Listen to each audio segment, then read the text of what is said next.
Hi, I'm Guy Powell, and welcome to the January episode of The Backstory on Marketing. If you haven't already done so, please visit ProRelevant.com and sign up for all of these episodes and podcasts. I am the author of the upcoming book, The Post-COVID Marketing Machine, Prepare Your Team to Win. Today, we'll be speaking with Jamie Turner, and he and his co-author, Chuck Moxley, just released their new book, An Audience of One, Drive superior results by making the radical shift from mass marketing to one-to-one marketing. Let me tell you a little bit about Jamie. First of all, he is an internationally recognized author, professor, and marketing consultant. He speaks about leadership, persuasion, marketing, and events around the globe. He's been seen in Inc., Entrepreneur, Business Insider, and Forbes, as well as being a regular guest on CNN and HLN. He's the author and co-author of many other books, including How to Make Money with Social Media, Go Mobile, and of course, his latest new book here, An Audience of One. Welcome, Jamie. Hey, Guy, great to be here. Thank you for having me on.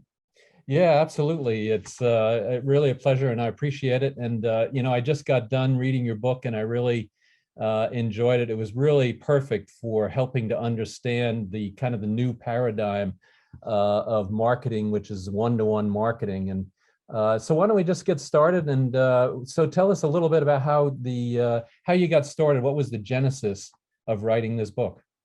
Yeah, my co-author, Chuck Moxley, and I have known each other for 30 years. Chuck has been mostly in the Bay Area with very advanced technologies, mostly doing marketing for technology companies. And a few years ago, now maybe 5 years ago, he said, hey, we've got this new technology where we can essentially hyper-target people and then follow them through the sales funnel and figure out if you've bought the product that we are sending you ads about, even if you buy the product at a bricks and mortar retailer. So for example, we know that we can kind of follow you around the internet because you're leaving a digital trail everywhere. And if you go onto an e-commerce site and buy the product, we go, oh, okay, they saw the ad, they clicked through, they bought the product, great. This technology allows us to go in and do that whether you're watching a TV commercial, whether you are looking at something online. We take all of that data, and even if you buy the product at a bricks and mortar retailer, in most cases, not all, we can then tie all that data together and go, oh, look, Guy went in, we marketed a pair of running shoes to him, and then we saw him go through the sales funnel, and then he went to the Nike store and bought the running shoes at the Nike store. Great, we know that's from our ad campaign. So it really kind of has changed things, the way we market to people and the way we track the results. Yeah, fantastic. Exactly. And it makes a lot of sense. And it's certainly a lot different than the traditional kind of media and mass media. In the book, you use the term one-to-one marketing. Why don't you give us a good definition of what you mean by that?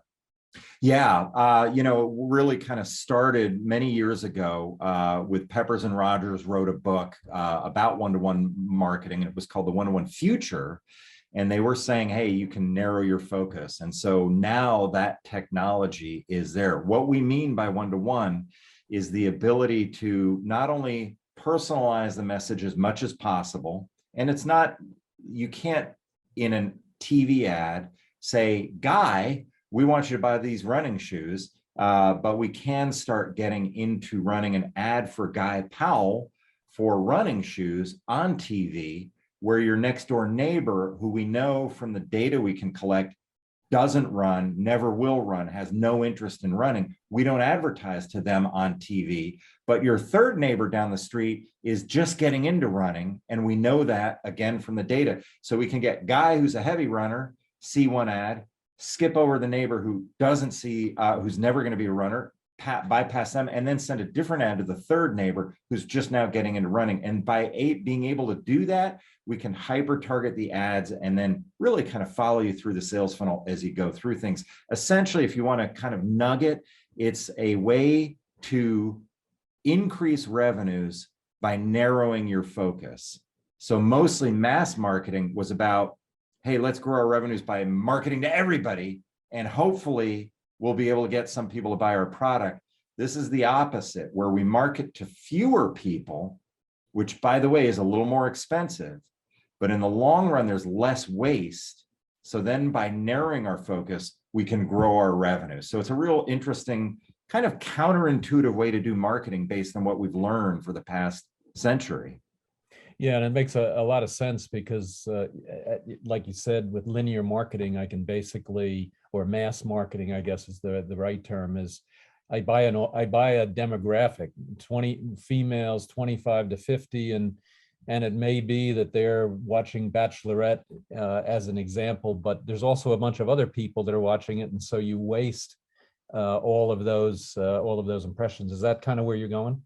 Yeah, it is. And it's important to note, we're not saying don't do mass marketing. We're saying use mass marketing appropriately. Mass marketing is great for building brand awareness because inexpensively, you just market to everybody. And then you get everybody saying, hey, there's this new brand of running shoes. And again, I'm just going to use that as an example. There's this new brand of running shoes I keep hearing about. I have a nephew who runs, maybe he knows about them or she knows about them. And that's positive. That's mass marketing to build top of the funnel brand awareness. So mass marketing isn't going away. We're saying use mass marketing to build brand awareness, use one-to-one marketing when you're in the middle part of the sales funnel or at the bottom of the sales funnel, and you really want to track the results of what you're doing. So they're both important, but one-to-one is now feasible and possible, whereas it really wasn't feasible and possible previously. Yeah, and I think too, the other thing that would be interesting with mass marketing versus this one-to-one is, let's say you do target females 25 to 50, you could get a whole bunch of other subsegments or micro segments that come out of that. So you could have novice runners versus new runners versus something else. And then with the mid funnel to bottom of the funnel one-to-one marketing, it would sound like then you can really hyper target those to get them to convert. Is that how you see that? Yeah, exactly. In fact, the data all over the place is saying the more personalized your message, the more likely you are to convert. So if you use your example, we've built kind of brand awareness for running shoes at the top of the funnel. And then you start getting into, some people are trail runners, some people are marathoners, and some people are just light runners. If I'm a marathoner and I get an ad that says, hey, as a marathoner, you might be interested in this new kind of marathon shoe that we've got, that is very interesting to me. But if I get an ad that says, hey, buy our trail running shoes, I'm going to go, I'm not interested in, I'm a marathoner, I'm not interested in trail running shoes. So it's designed to make the ads more relevant and more personal so that people actually engage with the brand on a deeper level and then convert at a higher rate because you're speaking to them and their needs, as opposed to just speaking to a mass market with a generic ad. So it's all about personalizing. And then the fascinating stuff is being able to follow you through the sales funnel while we're protecting your privacy, which is the other big issue people have is, hey, I don't want you following me around. Well, good news is there's techniques we use in order to make sure that we're protecting your privacy. Well, two things there. One is, as you were talking, I could see potentially where you take like somebody's Fitbit, and I don't know if you'd have access directly to that, but yeah, you could say, somebody's always running around a lake or something like that, or they're running in the city, or they're doing, 20 miles versus 2 or 3 miles, or maybe 100 feet, like what I would do. yeah. And because I just want to look cool in those running shoes. So, and that level of hyper targeting it really makes a lot of sense. And, when you think about it, that's what marketing is all about, is how do you get the right message to the right time at the right, with the right offer and what have you. So, yeah, in fact, now third-party cookies are going away. So it's a little bit, we're having to use first-party data, and we can get into that in a minute, in order to hyper target you. But if this were 2 or 3 or 4 years ago, we would literally be able to follow your smartphone around and see where you've been and literally go, oh, they're doing this loop every weekend around a lake. And so we know that they're a trail runner and things like that. That's harder to do because understandably so, Google, Apple, everybody's starting to go in and say, we want to protect privacy. So there are other ways that we can get data while still protecting your privacy, and then use that in order to market to you. Yeah, let's talk about privacy in a little bit later. Let me Yeah. ask you a couple of questions in the meantime.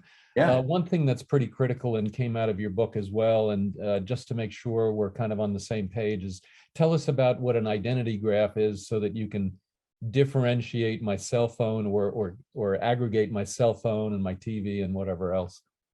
Yeah, so an identity graph is basically, we have all this data and it's all floating out there and we can access it, but we're unable, unless you create a profile, you're unable to really use that data. So what we do is we start going in and tying data together.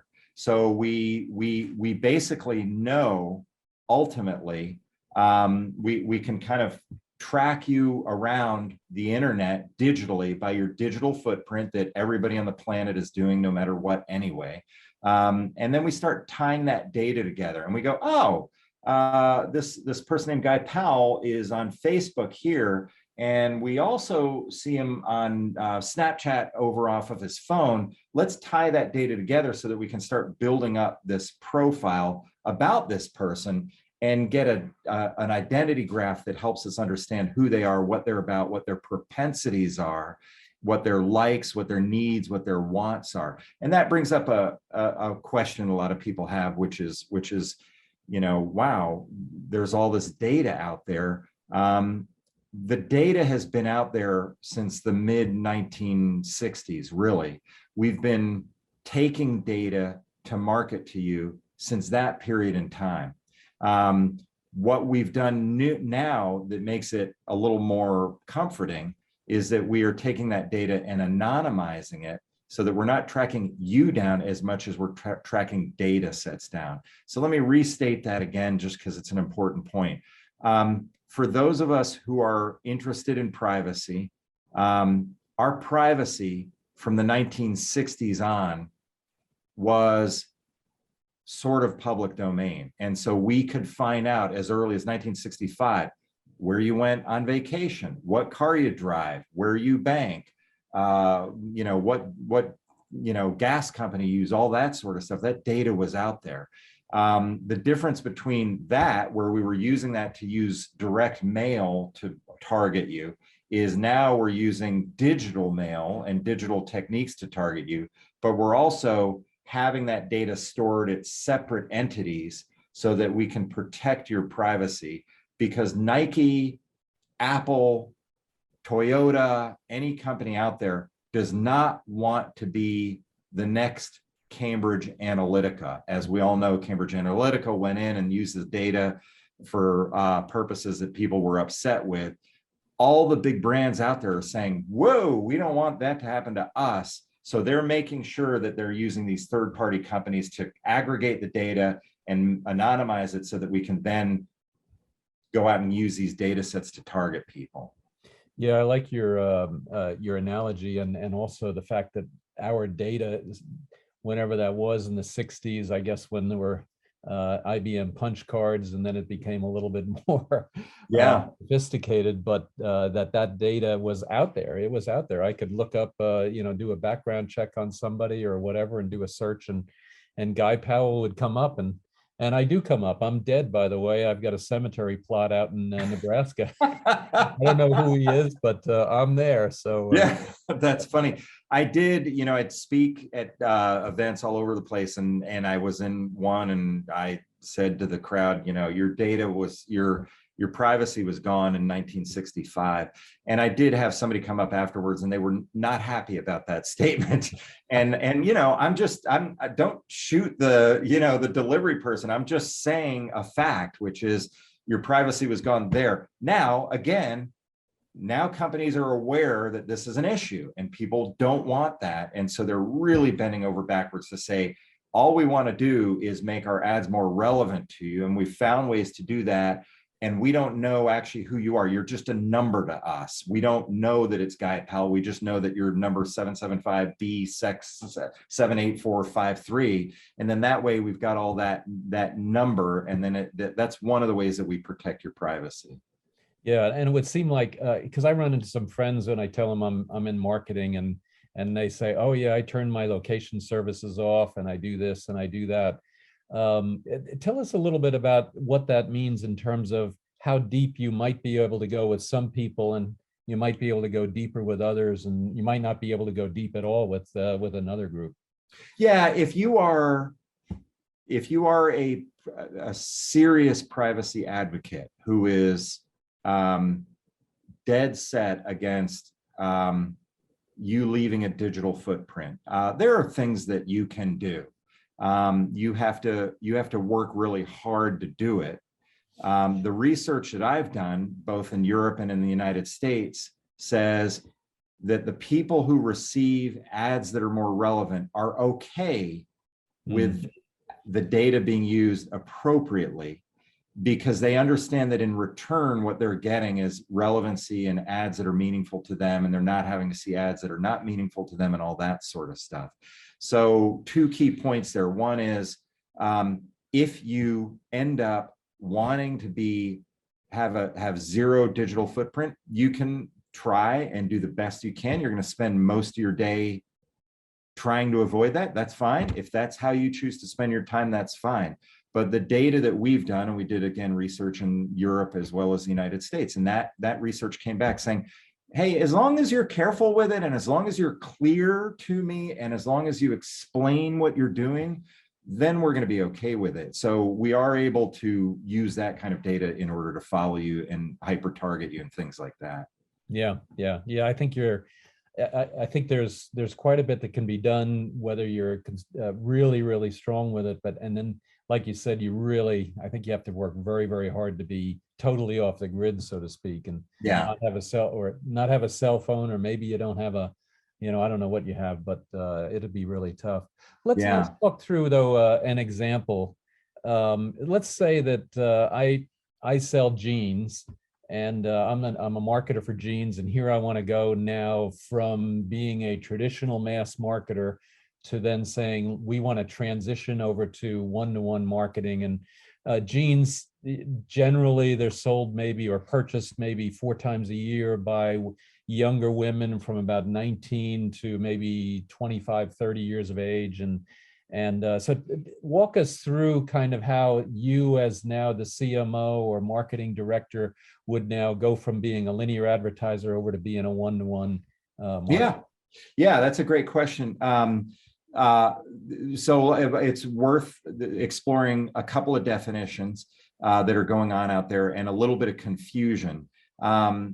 People hear that cookies are going away. The reality is that third-party cookies are going away. First-party cookies are staying there. The distinction being, third-party cookies are where there are companies that collected data about you and use third-party cookies to figure out who you were and all that sort of stuff. Apple has stepped in, and now Google and everybody else is going in and saying, we don't want to play in that game. We want to respect people's privacy. But if you are a person who goes to the blue jeans company and signs up for their e-newsletter or visits their website, that's first-party data that we're collecting about you. Now we have this first-party data that we can then go in and say, okay, cool. We know that this person visited our website or engaged with us in some way, shape, or form. That's first-party data that we can now use to enhance that data and figure out how to build a more robust profile of that person. So there's still data out there that we can now attach to our first party data and get a more holistic view of who you are and what you're about. Once we've done that, we can then now use that data in order to hyper target ads to you and do a better and better job hyper targeting those ads. And even if, again, that person goes into the blue jeans store and buys those blue jeans at that store, then we're able to tie that data together and say they bought it. Now, here's where it falls apart. So it's not perfect and it's not pristine. Here, where it falls apart is if you go into Macy's and use your Visa card to buy that pair of blue jeans, we can't figure that out because you get a bill from Macy's that just says you went into Macy's last weekend and bought a bunch of stuff in our clothing department, and it doesn't get down to that level of detail. So on the bricks and mortar side of the equation, it really has to be at that brand's retail outlet. So Apple computers would know that you bought the Apple computer after they sent you the stuff. The Gap, if you are marketing, if you're the CMO for the Gap, and you're going in and marketing to people who might buy blue jeans and all that sort of stuff, and then they buy it at the Gap, they're able to look at that data and do it. So it's not perfect, but in certain cases, it gets very, very good. Yeah. No, that makes sense. Well, what do you think when you're saying pristine versus, let's say, 100% coverage versus not? What do you think the lack of pristineness might be? Is that like a 5%? Is it like a 20% or? Yeah, so the example I often use, a couple of things to think about when it comes to one-to-one marketing.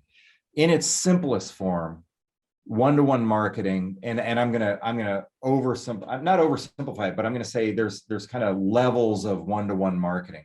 The very basic level is something we've all been doing for a long time, which is email marketing.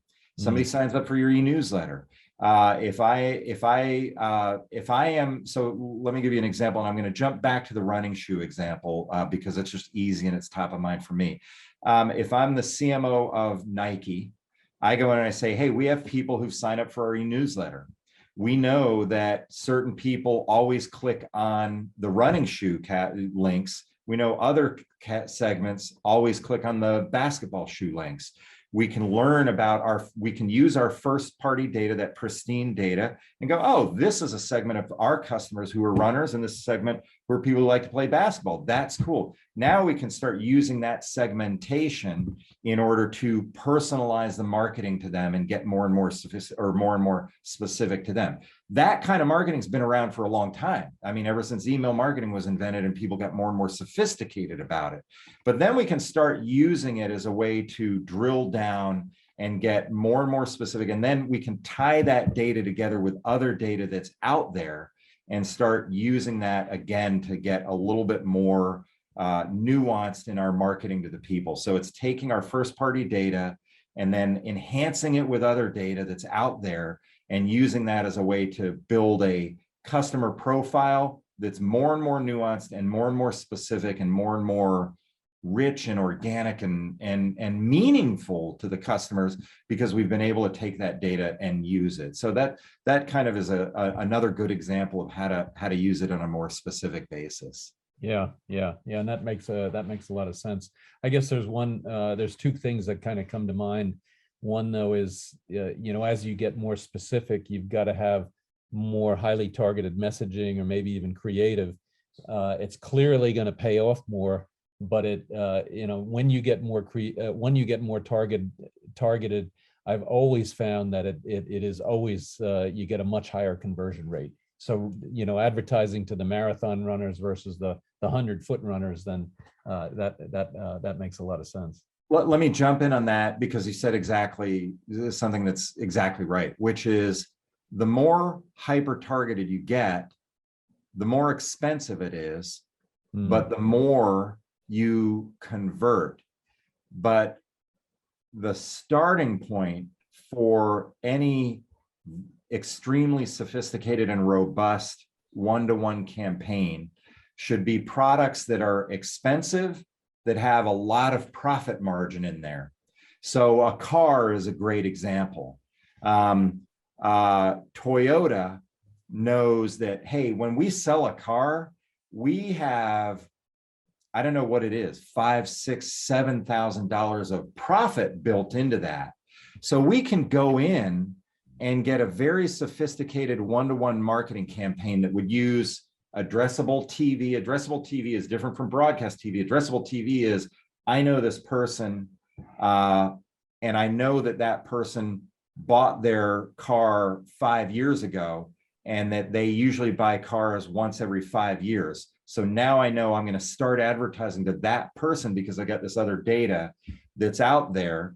And I know it's coming up on the 5-year mark. They buy about every 5 years. So I'm going to start using addressable TV to target them with my Toyota ad campaign. That's expensive. If you're selling an inexpensive widget for $20, you don't have that kind of profit margin built into there. It's going to be better to just stick with mass marketing because it's cheap and efficient and all that sort of stuff. But the higher priced and the more profit margin you have, the more hyper targeted you can get because you've got money to play with there. So in the end, if you are selling a low end product that is $20, your best version of one-to-one marketing is going to be your e-newsletter and using marketing automation because it's cheap and inexpensive in a way to kind of use these techniques to personalize and make sure it's done. But if you have a product that is $50,000 or $20,000 or even $1,000 and you've got some wiggle room on your profit margin, or even, you might even be getting into the $500 range, you can then have enough profit margin built in where you can hyper target it and really use one-to-one to its greatest use. Well, I would add a little bit to that, and that is, when you think about in college, we all studied economics and we had the supply and demand curve and they kind of crossed in the X. Yeah. I think that you could probably do something very similar so that as the value of your product goes down, you have less money to spend, which means your hyper targeting is maybe not so hyper for the smaller value products, whereas for the bigger ones, it's much more, you're on the other side of the curve where you can get super hyper targeted. And then as the profit margins or whatever go down, then you got to get less and less hyper targeted. Yeah. So, yeah. I think that's exactly what happens. And so instead of pulling in all these different data sets and making this really cool thing going on, you limit how many data sets you pull in, and then you limit the cost for that hyper targeting. Yeah, absolutely. Well said. And the minute you got into charts and economics, I started to doze off again, just because that's what I did in college.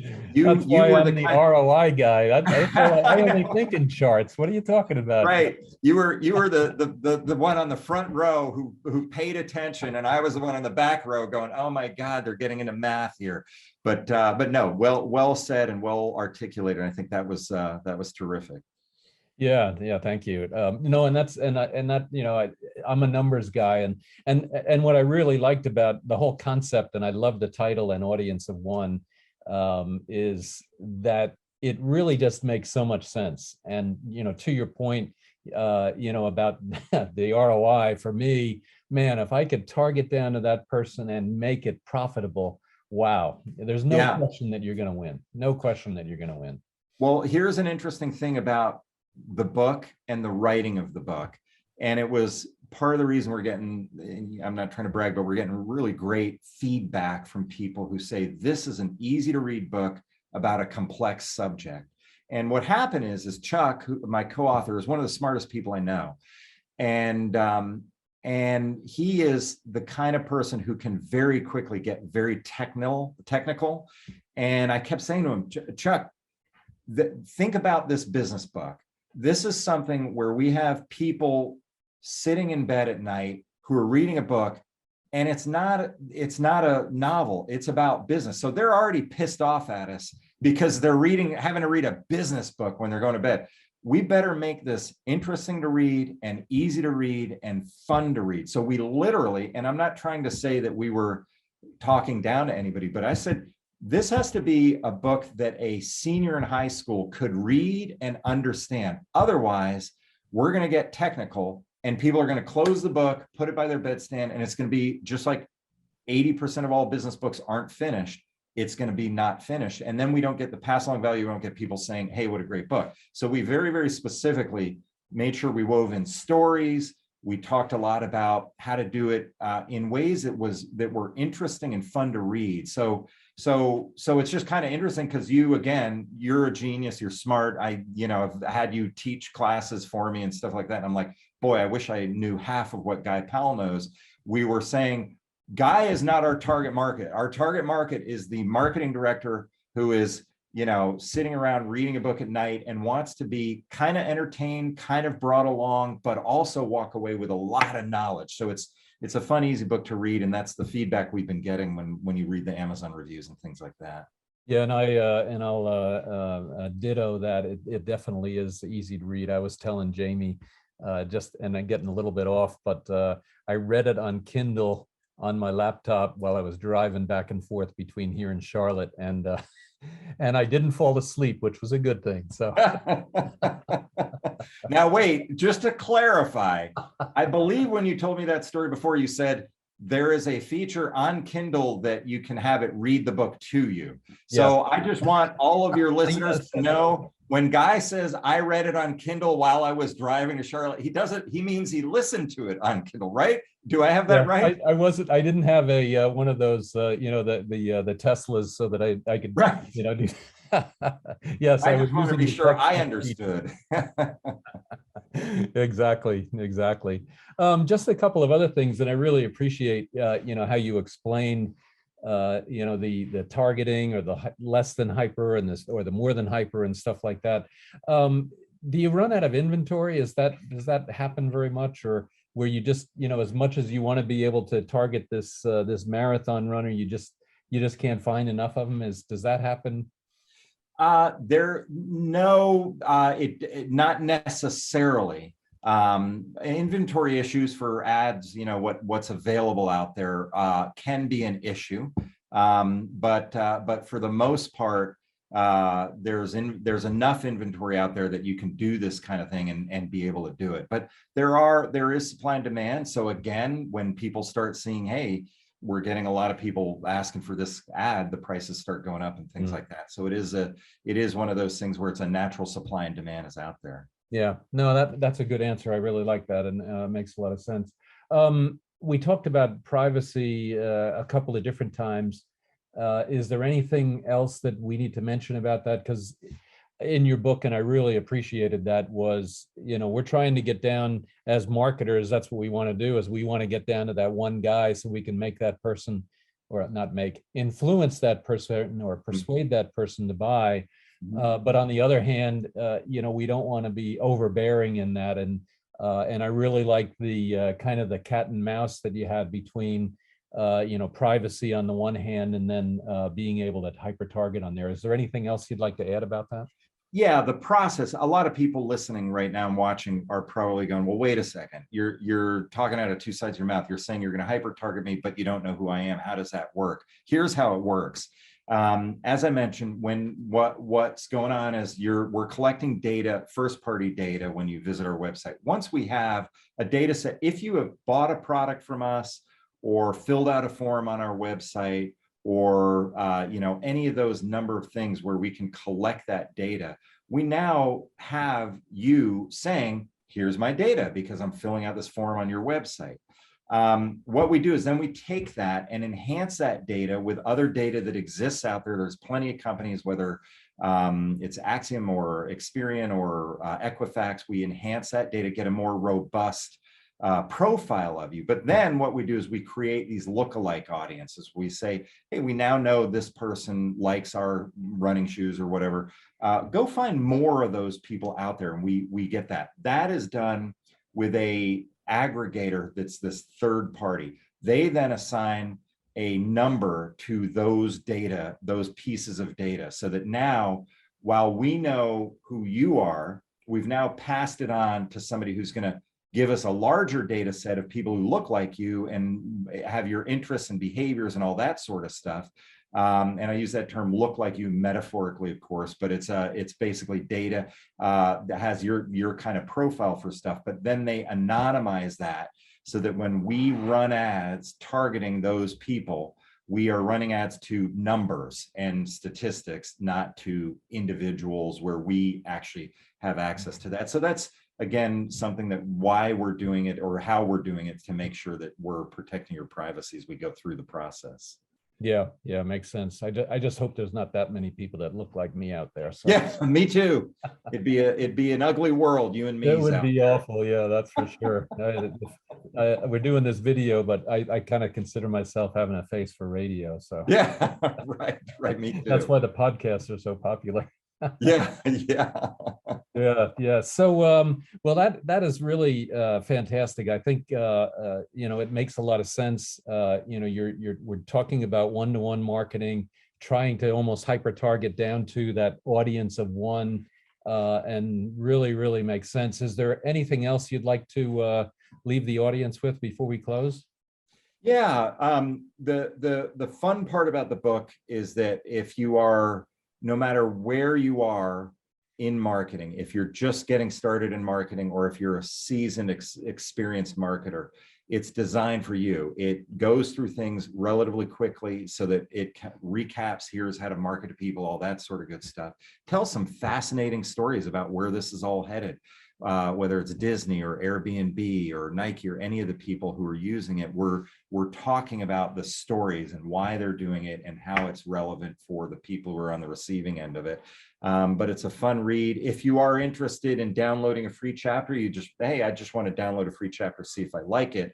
You can go to audienceof1.website, and one is spelled out. So it's audienceof1.website, and visit the website and check it out. You can download a free chapter there, and we'll give you everything you need on that front. So, that's where people can find out more. And then, of course, it's in bookstores everywhere, all fine bookstores and a lot of not so fine bookstores, but you'll find it in Amazon, Barnes and Noble, Books A Million, just everywhere. And I'd encourage people to go to their independent booksellers, because we're also in independent bookstores as well, and enjoy supporting them as much as we possibly can.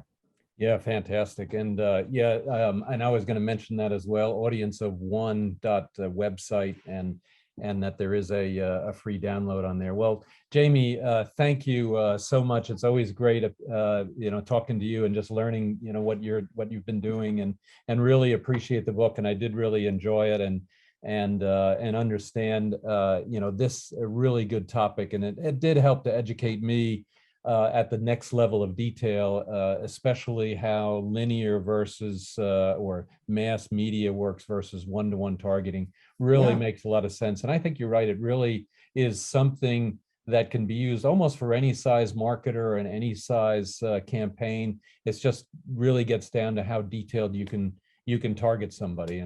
And so if you've got the money of the Toyotas, then you can get pretty far. If you've got the money like the rest of us, then you won't be able to get as far. But nevertheless, this concept of in this audience of one book of one-to-one marketing is pretty critical. So definitely visit audienceof1.website, and there's a lot of good stuff out there. I was out there the other day, and as Jamie says, you can download a sample chapter. And otherwise, please stay tuned for many other videos on this series of the backstory of marketing. And please visit ProRelevant.com and sign up for more episodes and the podcast series. Thank you very much.